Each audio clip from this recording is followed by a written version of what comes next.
नासदासीन्नो सदासीत्तदानीं नासीद्रजो no Vyoma परो यत् किमावरीवः कुहकस्य शर्मन् अम्भः किमासीद्गहनं गभीरम् न मृत्युरासीदमृतन्न तर्हि न रात्र्या अह्न आसीत् प्रकेतः आनीदवातं स्वधया तदेकम् तस्माद्धान्यन्न परः किञ्चनासा.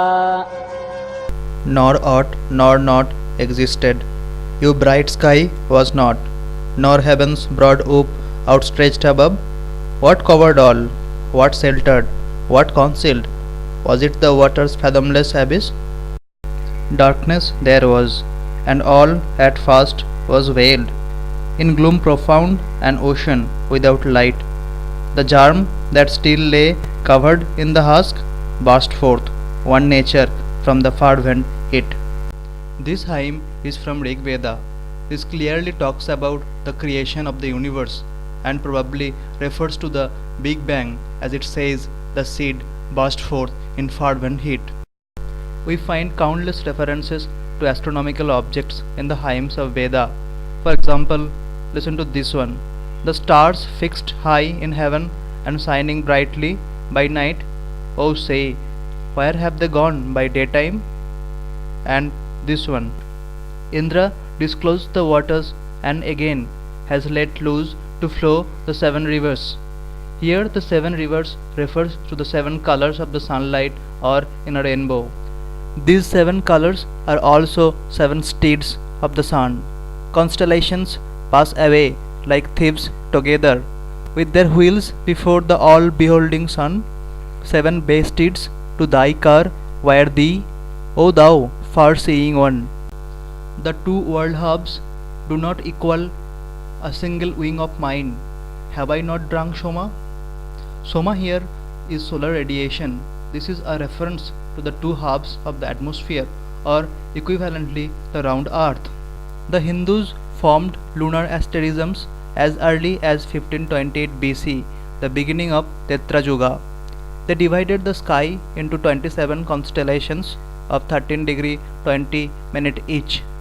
They observed that the moon and the sun always travelled through these constellations.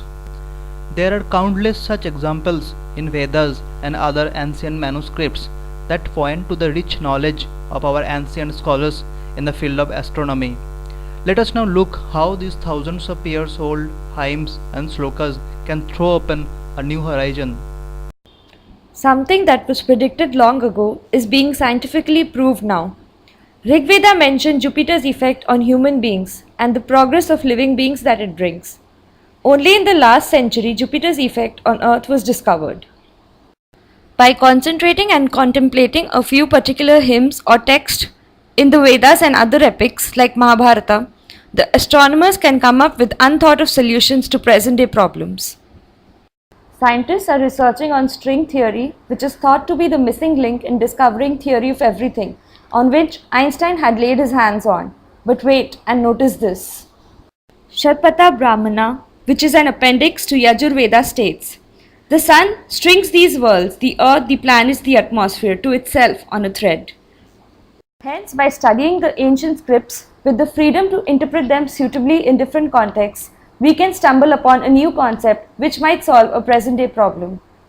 Max Muller says, whoever has read, if only the first hymn of Rig Veda, will know how many words in it have a liturgical meaning, but nowhere have those liturgical ideas obscured the original character of the Vedic gods as being the agents or actors in the physical drama of nature, which first made the simple sons of nature ponder on the meaning of day and night, of sun and moon, of earth and sky, in fact, of all that made them wonder and turn their thoughts beyond the horizon of physical world.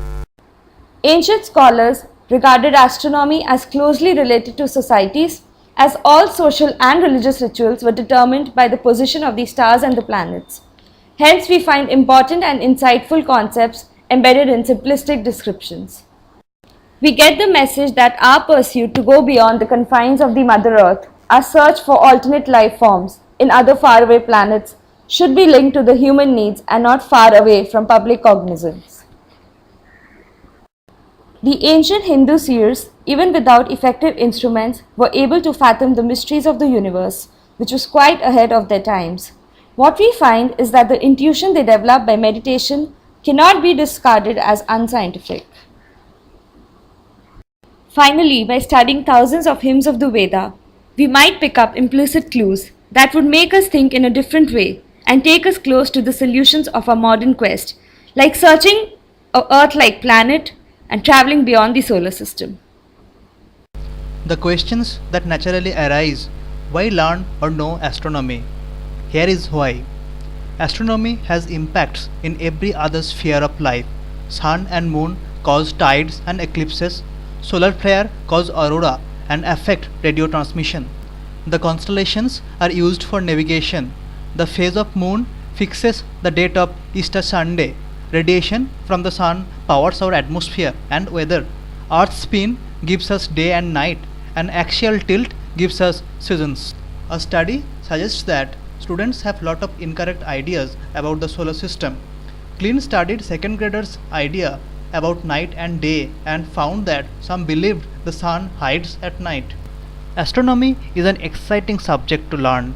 It is a science that deals with the study of the universe. Everywhere you go, the subject goes with you. It is always above your head. The days and the nights are your subjects.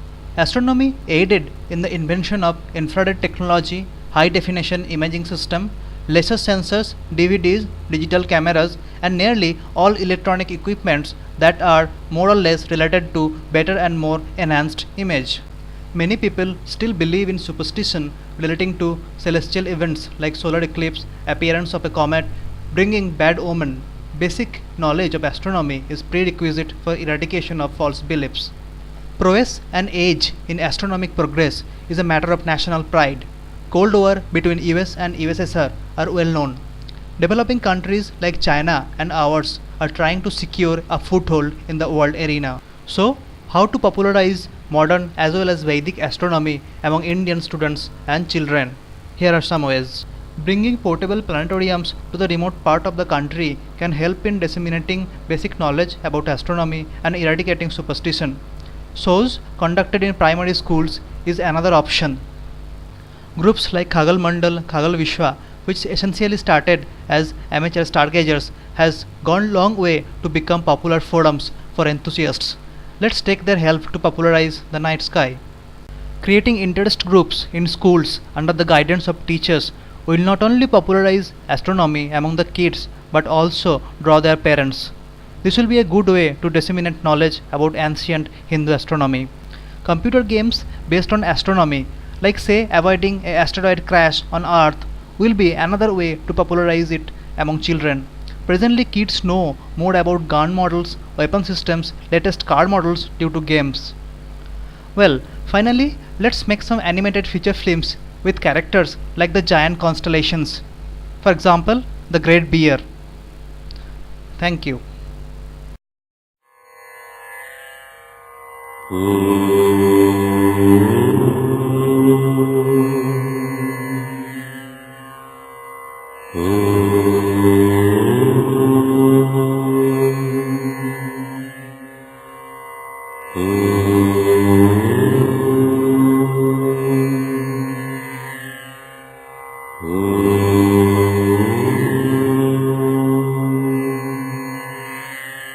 Oh